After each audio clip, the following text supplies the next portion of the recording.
This week we're actually going to talk about food and the implications of what you eat, and then of course also where you buy these products, how you buy these products. And a lot of the principles that we used last week will translate into this week, but some of them are very specific for food, and those are the things that I want to talk about today. Some of the things that we did discuss last week that also translate into this week's discussion on food are A, buying in bulk. This is pretty obvious. The more you buy in one time, the more packaging that you're saving. Number two, it's also better to buy locally. You are supporting local economy. You're also saving gas and transportation, the pollution that's associated with that. And it's also better to use reusable bags. I do know that we are on a budget, and that is something to keep in mind. However, if you can spare the buck, organics are always the best way to go. In this way, you are avoiding cruelty to animals.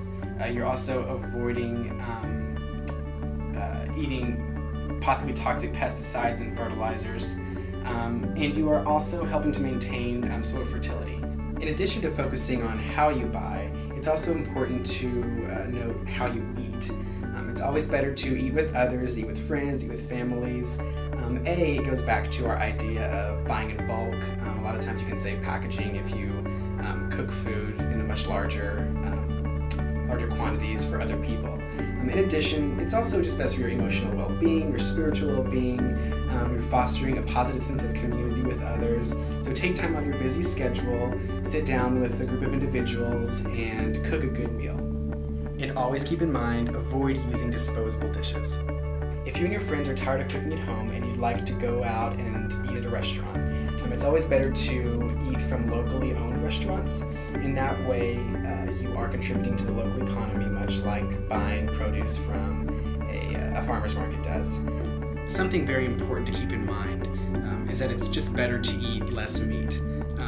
I know that I'm kind of walking on eggshells on this topic because my family actually farms, and a lot of them are cattle ranchers, and that's where they get their living. But the reasoning for this is the increasing industrialization of the meat industry. These industries are very related to a lot of environmental problems. They don't necessarily treat their workers very well. They treat the animals very, very poorly. A lot of the pesticides that go into these products, a lot of the steroids that they pump into these animals is just overall very unhealthy.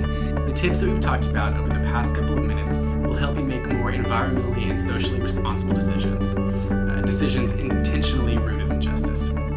So tune in next time to find out how to continue your journey along the cycle of change.